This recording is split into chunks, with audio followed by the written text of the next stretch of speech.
Good day and welcome back to Vintage to Sewing Time. I'm going to do a quick video. I'm in my kitchen at this time and I'm about to make a very quick and tasty vegetable soup. For a person who's on a fast who is not able to eat as normal and still wants to feel satisfied, a big bowl of vegetable soup will prove very beneficial and appetizing, along with fulfilling, satisfying that appetite so that you are not tempted to break that fast. It doesn't matter what's the reason for your fast, whether it is spiritual or physical, it doesn't matter. If you're on a fast, the bowl of vegetable soup will quench that hunger. So today what do we have to put in our vegetable soup? We have here about 2 cups of chopped carrots, 2 cups of celery, 1 medium onion, about 2 cups of halved snow peas, 4 cups of coarsely chopped cabbage, also 2 cups of partially cooked butternut squash. We also have about a can of frozen chickpeas and also a can of corn. Let's begin. In our pot is 1/3 cup of oil. We are allowing that to heat just a bit. Once the oil is hot and nice, we're going to add our onions.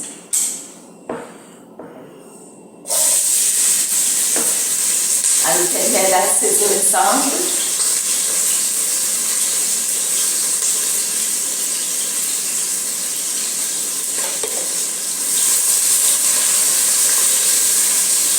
We are also going to add our celery.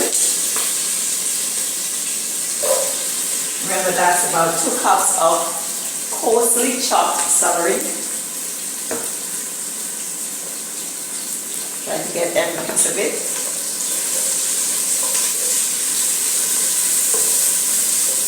And we're going to let this saute for a while until they're soft and nice. Not too soft, because we do not want our veggie to be too soft. We still want a little bit of crunch, but soft enough. At this point, we're going to start adding our seasoning. I have my homemade mixture, which is a combination of garlic, onions, thyme, celery, and some other mixtures. So I'm at this point going to add 2 tablespoons of that.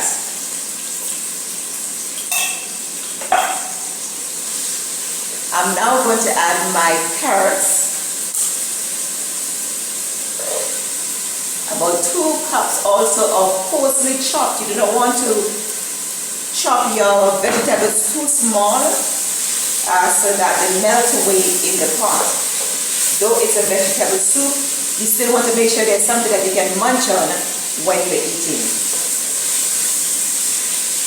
At this point, we're going to start adding other seasoning. I'm going to add some curry. Curry is one of those ingredients that I love in just about anything that you can put your curry in. And remember, we're making a big pot of soup that can last one person about 3 to 4 days.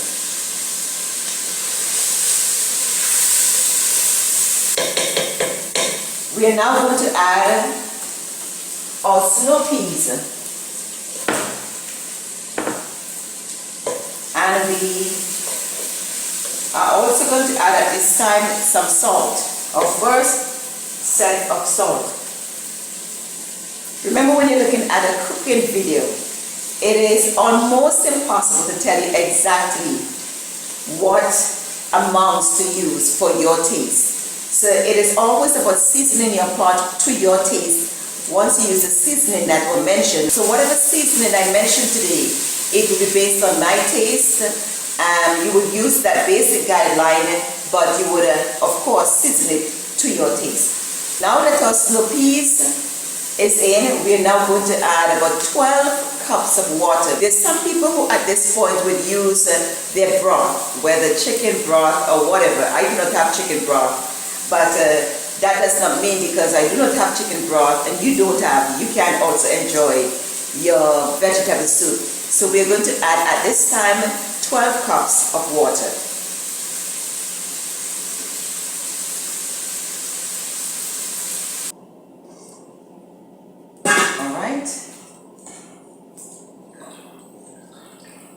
At this time, we're going to allow our pot to come to a boil. And once it gets to that point, we will let it boil for about 5 minutes. So our timer has gone off. 5 minutes has passed since we had a rolling boil, and now it's time to add the other ingredients. Let's turn our timer off. We're now going to add our 4 cups of coarsely chopped cabbage. And one of the greatest advice that we can take when we are cooking is to constantly taste our pot and see what's going on with it. Delicious. Remember that we do not want to overcook our vegetables, and because it is not just for one time, there are going to be so many more opportunities for our vegetables to come on the heat, because every day that we're warming our soup, our vegetables will be on the heat. So we want up to the very last day that we have a bit of crunch. Let's now add our frozen chickpeas. It is not intentionally that the peas is frozen. It's just that I am ready to do this now, and the peas were in the freezer, and I just took them out. But if you have fresh canned peas, you can use that. So don't make it a point to freeze your chickpeas. It's just that mine is frozen because I took it out a bit late and I'm ready to get going with it. We're also going to add our corn at this time, and you notice that the corn is still in the water. That adds a little bit more liquid to our soup. And we're going to add a little bit more seasoning at this time, a little bit more curry,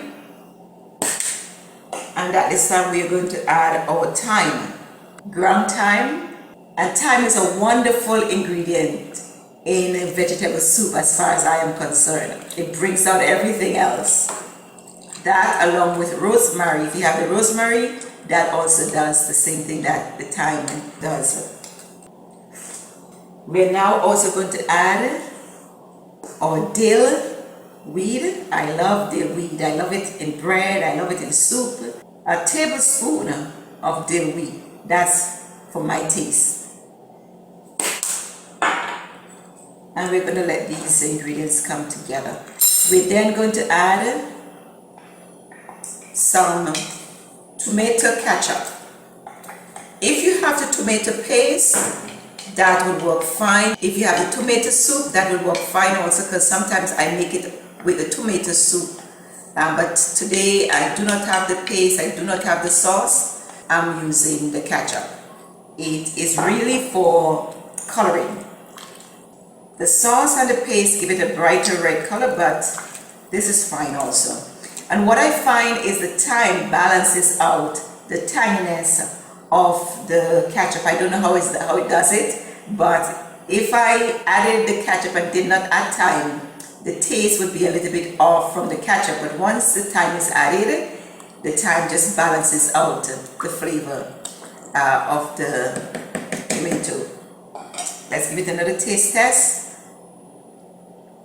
In this case, it needs a little bit more time. It's amazing how just adding the ketchup can change the whole flavor of what we are doing, and the thyme will bring that right back. The magic of dry thyme. We're also going to add some of the seasoning, because this is the last time we season this pot. Just some of the seasoning that's in my cupboard, about a tablespoon of it. We're going to let our pot boil for another 5 minutes to bring all those flavors together, and then we would add our final ingredient. Our timer has just gone off, and we are at that point where we're putting in our last ingredient, which is our butternut squash. And this is looking lovely. Now that our final ingredient is in, we're going to let our soup simmer for about 5 minutes to bring all those flavors together. After our soup simmered for 5 minutes, we then are ready for serving. But just before we do that, I have added some dried thyme. If you're like me, you're looking for every opportunity where you can use thyme. Thyme is such a wonderful flavor in any dish. We're now ready to serve, but just before we do that, let's take a look and see what our soup looks like in our pot. Looking great and simply delicious. I've taken out a big bowl and it is now time to do our final taste test.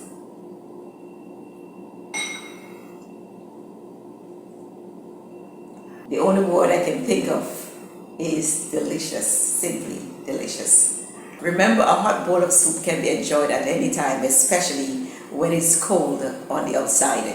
You can enjoy it with your bread, you can enjoy it with your biscuit, or simply by itself. If you're fasting and you want to get rid of that urge to break your fast, get yourself a nice big bowl of vegetable soup. Bye for now. Thanks for joining me. This is another edition of Vintage to Sewing Time, where you reap what you sow. Share, subscribe, like, and hit the notification button.